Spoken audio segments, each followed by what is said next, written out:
bridge the gap between all of our first responders, the police department, the fire department, EMS, the school PD, the city PD, and everyone in the community. So. Excellent, excellent. Well, before we get into some of the things that are going on, maybe for those that aren't as familiar with you, some of our listeners this morning, let's talk a little bit about you and your background and how you came to be chief over in Hallsville and all that good stuff. So, sure. Introduce Chief Montoya to our listeners this morning. Well, I'm originally from San Antonio. I'm the second of 7 boys. Grew up with a single mother. We grew up on welfare and food stamps and the big block of cheese. All of us, we, through the hard discipline of a single mom who could see down the road, every one of my brothers and I either have degrees or are working on degrees. My older brother's bachelor's and master's from MIT. I have a 4-year degree in communications. So through faith and good discipline and being raised the right way, we were able to make successes of ourselves. Wow. 7 children. Yeah, 7 boys. She wanted a girl, and if she would have had it on the flat, she would have only had 1. But unfortunately, she had 7 boys. She does have 3 granddaughters now. I started my law enforcement career with Longview 10 years ago. I've actually been in law enforcement now for 10 years, 1 month, and 9 days. So, not that I'm counting. So came over to Hallsville in January 5th of 2012. Was promoted to the chief position on June 29th, 2012.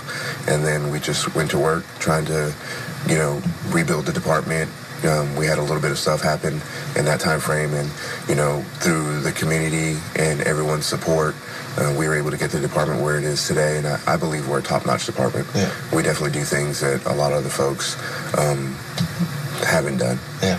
So how large is the department now? What kind of numbers do you have over there? Well, the Hallsville Police Department is a 5-man department, so we're still small. We're growing, so we're looking to as the city grows, to get the department a lot bigger. We are an agency that is extremely reflective of the community, so we want to provide the best possible service that we can. So with that comes training. The more you train the officers, then the better the product is, the more professional it is, and the more that they're able to engage. And I think that there's got to be a buy-in from the officers and the community as a whole. And our thought process through the entire department is service before self. I normally wear the uniform every day. I go on answer calls. I help my officers when we're out there directing traffic, doing anything that we need to do, because the way I look at it is, I'm just a patrolman who happens to do chief duties. We're all equal. We all work with each other. No one works for me. We all work together. Yeah. And as long as we have that mindset and we put the community first, I think that, the people can see that and they really, really believe in us and support us. Yeah. Hallsville Police Chief Paul Montoya with us this morning, talking a little bit about some of the things going over there. And we're going to talk about some events that kind of speak to that community engagement piece that you're kind of alluding to as well, which in this day and time where we have so much, frankly, craziness going on around this country and friction between law enforcement and people. It's different over there. It definitely so what is. you're talking about and what I've seen and observed from a distance is because you do have that engagement with the community and you have that involvement with a lot of these things that we'll talk about this morning as well. There is that level of trust and kind of sense of family where maybe you don't have some of the same issues that maybe we're seeing in some of the other areas of the country. Correct. We get approached all over, and we have a lot of people that want to support us from other communities, and they definitely bring up the hard times that law enforcement is going through, and I get it. I'm around other agencies. I help with a lot of other agencies. I work with them. We train together. We do a lot of good things for each other. But we're very blessed. We're an extremely blessed department. We're an extremely blessed community. And that speaks to the fabric of our community. We talk about family, faith, family, and friends. That's what we are. And our community believes in us. We're constantly out in there. The kids will come up to us. We speak to each other. We're not the people that will walk through a business or a location, keep to ourselves, go do whatever we're going to do and just leave. Mm-hmm. We drive through the neighborhoods. We get out. We talk to our folks. We engage with our young Bobcats because, again, when we work with them at a younger age, as they grow older, that that bond gets deeper and the trust gets stronger, and that's important to us. You know, we are out with the community and we listen to everything they say to us, and we react very quickly to their needs and concerns. We have an open door policy. If anybody ever needs to get hold of me, no matter what time of day or night it is, 24/7. Sometimes my phone goes to 2, 3 in the morning. Sometimes it starts at 4:30 in the morning, and that's okay. We want them to be able to engage with us and be that friend that they can call at any moment. Mm-hmm. Well, and of course, with all the good things, no community is immune to some of the bad things that are going to happen. There's always going to be that element out there, and there are going to be things that you have to deal with. And particularly take a community like Hallsville that is a growing community. Yes, you have, it seems like a new subdivision going up every other week. Correct. And so you're growing, and with that comes challenges from a law enforcement and patrol standpoint. I know even just the western side of the county in general, obviously Sheriff McCool is a weekly guest on the show, and we often talk about the challenges he has even with his folks being able to cover such a large area over there in a fast-growing areas, and so that's a bit of a challenge. It is, and you know, one of the things that, again, speaking to the relationship that we have, we look at it from the standpoint of, you know, we're a small agency. We normally run one officer at a time to cover 4.8 square miles, and the fact that we communicate with our citizens through all the social media platforms that they're on, the ones they love to use, they come to us, we try to be very proactive. So when other agencies around us or communities around us are starting to have issues that are starting to pop up, we put that information out there for our community. Hey, be aware that these things are happening around us that haven't gotten to us yet. Let's be proactive. Let's be a little bit more vigilant. You know, we kind of liken it to deputizing the entire community. You are now deputies. We need your help in identifying these things. If you see something, call us. And they're extremely good at it, you know. I think it speaks to when we have, you know, we seem to have a lot of missing animals these days, pets and whatnot, and we'll put that information out, and within, you know, half an hour to an hour or two, we end up reuniting families with their pets. Our community is very, very engaged, and again, that's a blessing. Yeah. Again, we're visiting this morning with Hallsville Police Chief Montoya with us this morning. Let's talk a little bit about some of the things that are coming up, and obviously the department is very much engaged in a lot of these community activities, and the fall is, in addition to, of course, football and all those things, it is the time for festivals. Yes, it is. Like everyone wants to do their festivals, particularly October is a particularly busy month always, and so certainly Hallsville has its share of those type of things. So tell us about some of the stuff that are coming up. Well, you know, in about a week and a half on Saturday, September 19th, we're having our potluck in the park, and the idea started with how we can continue building that bond and sharing fellowship. And we invite the community out to the park, and at first was going to be, you know, bring a home-cooked meal. Well, me being a police officer, not into the food industry so much, I didn't know there was some rules and regulations. So I'm going to put a list out probably by the end of this week, and then again next week, on the actual foods that are okay to bring out. But the bigger concept is the fellowship. We're going to have all of our first responders out there, and we want, again, to get to know our community as we continue to grow. October is going to be a jam-packed month for us. The 3rd and 4th is our Western Days, which is a pretty big event for us. We're going to have it over by the new high school. It's going to have a lot of cool events going on. We definitely want to have a lot of people come out for that. 2 days after that, on Tuesday, October 6th, from 6 to 8 p.m. at the City Park, is our National Night Out, which is another big event for us. That's the event that the Hallsville Police Department has put on every year for several years. On October 17th, Saturday, is the Highway 80 garage sale, which is a huge, huge event. The 24th is our second movie night in the park, which one of our aldermen, Brandon Sheffield, heads that up. So that's going to be a good event. We definitely want to have a lot of people come out for that. That's cool. So you have a screen out there and folks just hang out? Oh yeah, we did it back in July, and it was a big hit. We showed the movie The Sandlot, so I think we're doing Hocus Pocus this time for the Halloween theme. Mm-hmm. It's just another way for all of our community to come out. Again, that's another free event. That same day, our drama club is doing a one-act play, I believe, at the new high school, so we definitely want to come and support all of our organizations. And on the 31st, our high school band is doing a zombie run in the morning, and then a festival that night. And then on the Is that a fundraiser for the band? Yes, they're going to go, I believe, to Hawaii. They're the only band in the state of Texas, I believe. They got invited to a competition in Hawaii. I believe that's where they're trying to go. That's not a bad deal. Oh, no. I think they need security on that. So I'm going to go to volunteer right now. And on December 1st, Tuesday, December 1st is our Christmas parade through the Lions Club. And, we definitely want to support the Lions Club and support the Christmas parade. That's a very big family-friendly, event that we have that we definitely want to come out for. We're still going to shut down 80, right? Correct, yes. We're going all the way from the North Elementary to 450 and 80 and then going back north, the traditional route, as I've been advised. So, we definitely want to do that. And, we have all these ideas of future events. We're talking about doing a staycation for spring break because through economics and, the way everything is these days, we want to try as a community and as a group to put on at least an event every day through spring break at the city park or somewhere in Hallsville, give the parents about a 2-hour break, let them bring their kids to us and have some really fun educational, talking about trying to do some ropes training, which is team building and whatnot. So again, it's just another way for us to engage with our community and, promote our faith, family, and friends. Absolutely. And going back to Western Dance for a moment, of course, it's the 3rd and 4th. Correct. That's right. Friday and Saturday. And you mentioned location. So is the location changing a little bit this year? Correct. It used to be at the city park behind or right next to the fire department, but the location has changed. There's a open pad on Cider. If you're going towards the new high school, you'll see the bank and then the drive-through car wash, and there's just a big open pad. That's where we're going to have it this year. Oh, okay. So part of the parade's going to go to the high school parking lot, come down, so it takes a lot less manpower to shut down the one street, make it a lot safer for everyone. We're going to have a lot of activities there for everybody, have plenty of first responders. Everything's going to be safe and secure. I guess folks should actually park over in the parking lot.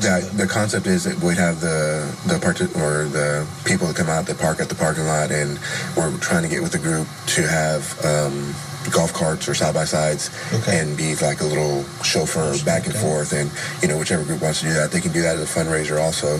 So just chauffeur people back and forth. Excellent. So definitely Western Days is always one of those things you don't want to miss. It's been going on I don't know how many years now, but it's a long time.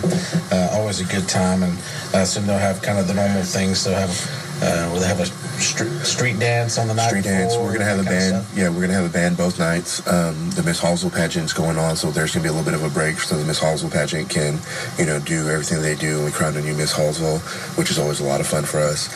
And then after that's said and done, we'll give people an opportunity to go home, do whatever they need to do, and then come back out for the big Saturday night dance and festival. Yeah, excellent. So 3rd and 4th on that. So pretty much during October, if you're looking for something to do, there's probably something going on in Hallsville. Definitely. Lots of stuff happening.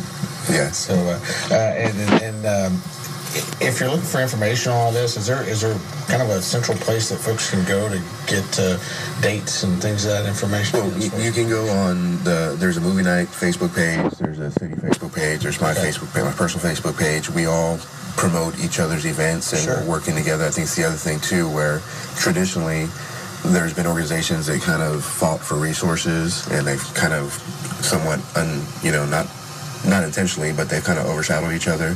And the one thing that we've done and we've really focused on was promoting each other and helping each other. So if you're really good at logistics and you put your event on, and I'm putting on an event next, and I need logistics, then I work with you. If you need social media, a push, then I'll help you, and we just can build up on that.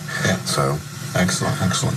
The kind of switching gears a little bit, one thing that I've noticed, continue to notice, we talked about the growth in the area over there, starting to see a lot more retail and some restaurants popping up and things like that, and of course that dovetails into law enforcement, and that you have to patrol those areas and ensure the safety of making sure there's no vandals and things of that nature going on. So there's kind of, which is exciting, a lot of new business. Yeah, and what we do is every so often, about 3 to 6 months, we have every single officer going to every single business inside the city of Hallsville, and we update contact information, after hours people, the owners, the alarm companies. In case anything happens, you get that personal phone call from the officer on duty to you, letting you know that everything's okay or what's going on, as opposed to having to wait through the whole process and making phone calls to phone call to phone call to try to find you. In doing that, it's another way for every one of our, not only citizens, but business owners and managers to get to know every single one of our officers. When we walk into a business, we should be able to ask for the manager by name, as opposed to, well, who's the manager on duty? You know, and again, in a community like ours, they know our schedules and we should know theirs too. And we know about each other's lives. We can ask about, you know, the significant other, the kids, parents, whatever else, because we have that type of relationship. Yeah. Oh, outstanding. Again, we're visiting this morning with Hallsville Police Chief Montoya with us this morning. We're talking about some of the things that are going on over on the west side of the county, and lots of festivals and things that are coming up, of course.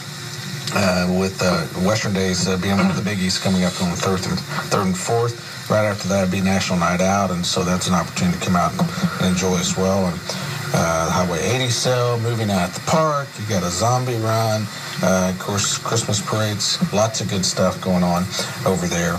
Chief, I wanted to ask you a little bit about, and this is something that obviously has been a topic of conversation for law enforcement, unfortunately, a lot. And I kind of alluded to it earlier about some of the things that are happening around the country and this friction and how you're very fortunate that you maybe don't have as much of that. But because of all that, have you taken a different approach? Is there anything different that you're doing with your folks now in the way of training, or, hey, you know, being a little more careful in the way that we engage with citizens to try to avoid one of these unfortunate situations? You know, we train a lot, and we talk about being aware in a 540 platform, so 360 and then 180 above yourself.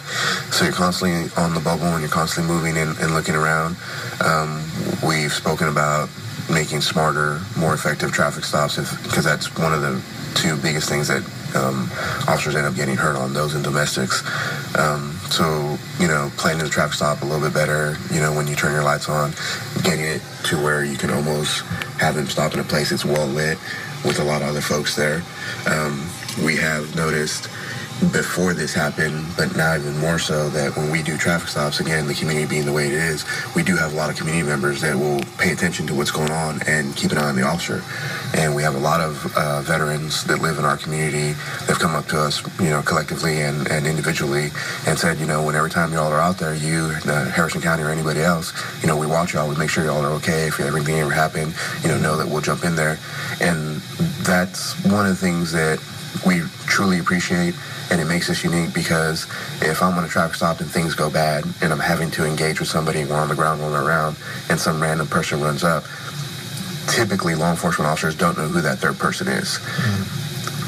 We're different. I know the community. So if I'm engaging with somebody and I see Bob running towards me, it's like, hey, Bob, grab that arm, help me out, because I know him. I've spoken to him several times. We make a concerted effort that every time we go into anywhere that we're out in the public, we try to engage with new people.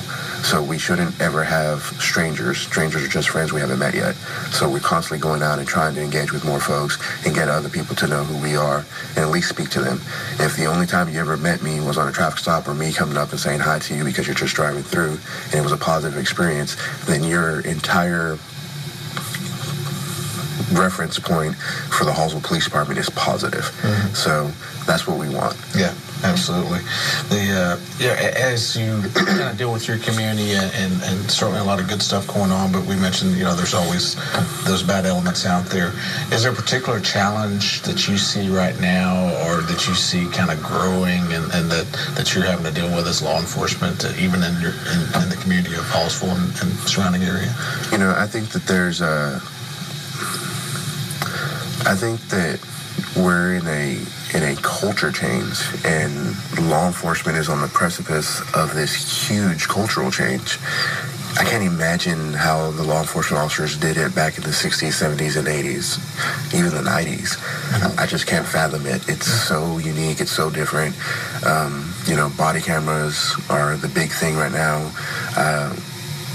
When I started in law enforcement, I would always put myself around very tenured officers, because I always felt that there was something that I could learn. Sure. Even in them telling me a story, something good, something bad, something funny, something scary that happened to them, I could learn something from that story. I don't have to experience it myself. And, you know, they've talked about when OC spray came out, it was cop in a can, and then the baton, and then taser. The taser was the end-all, be-all. And those things are not true. They're just tools. Everything we have is a tool.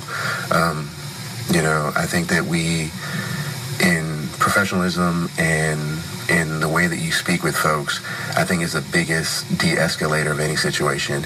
Even if you have done something wrong, if I leave you with your dignity and respect and I treat you like a man, per se, then there's always a better way to handle things, and I think people forget that when officers have to go hands-on, we don't control that fight. We can only go as far as you go. I just can't walk up to folks and put my hands on them for no reason. Everything that we do is reactionary. The biggest thing that I have found in my career, and again, I've done a little over 10 years, I haven't had to put my hands on somebody in about 7 years. I just haven't. And I don't know if it's because of the way that I speak to them or I'm just a big guy. I don't know what it is, but I feel that, if the people that we engage with just do what the officer asks them to do. If you feel that it's wrong, inappropriate, unprofessional, or not right, or even criminal of what the officer is doing, there's a time and a place for that. And as a chief of police, as a person that's responsible for everything that happens in that department, I say go along with what the officer is telling you to do, unless he's trying to, do something completely reckless. Do what the officer is asking you to do, and call for me. I'll come out in the middle of the night. I don't care. I'm going to come out and I'll figure out what's going on and handle it appropriately. If the officer is wrong, then we'll take measures to correct that, put in policies and procedures to make sure it doesn't happen again. But on the street, escalating the situation is never the answer. All it's doing is getting worse. People have to understand that the officer has to maintain control. So even if you don't agree with it or you don't like it, doesn't mean that he's wrong. There are plenty of people that don't like some of the laws that get passed and they just feel like they shouldn't adhere to them. Our job isn't whether we like it or not. Our job is to enforce the laws and protect the citizens in the community. So again, I think that if the citizens don't agree with what's going on, there's a time and a place to handle that appropriately. There's a lot of people that want to get on social media and just kind of blast things and put it out there. I've always been raised, I was raised by I had a man come in my life in the 7th grade. He's a Marine from the 60s, and he raised me a certain way. And one of the things was, as a man, when you have an issue with another man, you go to that man and you speak to them face to face. And even if you all don't agree and you agree to disagree, at least you gave him enough respect to speak to him to his face, and he had enough respect to speak back to you, and you can resolve it amongst yourself. And that's your business. It doesn't have to be blasted for everybody to know, because you're men and you want to leave each other with that respect and dignity. And I think there's a lot of folks today coming up that don't have those social skills, they don't have those interpersonal skills, and they rely too much on the disconnect that technology has given us. And we want to get away from that, No, it's a great tool in so many ways. It is. But it's created some significant challenges in communication and certainly with things that you have to deal with as law enforcement, because it's real easy to sit behind a keyboard and type out who knows what and not, like you say, have that direct conversation. So it is a bit of a challenge. Chief Montoya with us this morning, Hallsville Police Department, talking a little bit about things that are going on there. And our last minute or so here before we go, I know Hallsville has the school itself has a department. Correct. But do you still, as a department, engage in visiting with schools and things of that nature? Correct. As well? As a collaboration there? Correct. We just searched the high school this past Friday. It was a collective effort between ourselves, the school police department, Harrison County, and a couple other agencies that came out.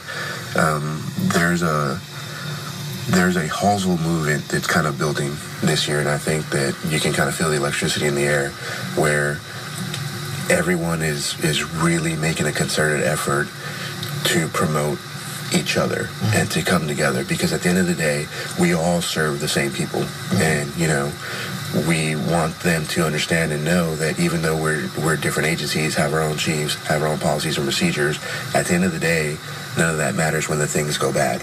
If things go bad, none of that matters. We're all going to come in, we're going to do what we need to do collectively, working together to get it situated. So the school police department and the Hallsville Police Department, the Hallsville Fire Department, Champion EMS, Harrison County, DPS, we've all worked together, and we're making these concerted efforts to continue working together, start training together, to put out the best possible product and service for our community and our citizens. Excellent. All right. Well, keep up the good work over there. Again, thank you so much for coming in, and particularly on short notice to visit with us. It's exciting to hear a lot of the positive things that are going on over there, and we look forward to hearing a lot more. And let us know when you got good stuff going on. We'll help you promote it. All right. Definitely. So we thank you, Chief Montoya, for joining us this morning. As always, we thank you folks for tuning in to the Talk of East Texas. Join us tomorrow morning for another edition. Till then, have a great day. God bless.